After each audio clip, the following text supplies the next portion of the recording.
মাঝে মাঝে মায়ের সাথে ঝগড়া করে ফেলি, না করলেও চলে, কিন্তু কেন যে হয়ে যায় আমি তা নিজেও জানি না।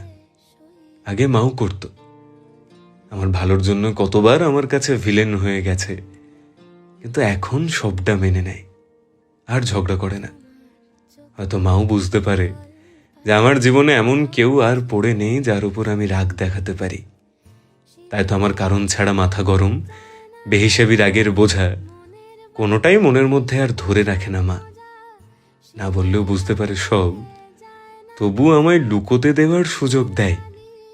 কিন্তু সব শেষে যখন আমি আর সামলাতে পারি না, তখন বুকের মধ্যে জমে থাকা সমস্ত প্রশ্নের ঝড়গুলো এক নিমেষে শূন্য করে দেয়।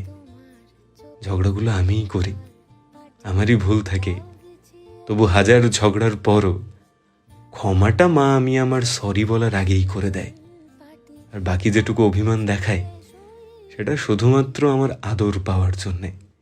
তাই সেই সমস্ত ঝগড়ার শেষে আমি একটাই কথা বলবো, যে দোষের হিসেব করনি তুমি, করেছো শুধু ক্ষমা। ঝগড়া করার পাপগুলো থাক আমার খাতায় জমা।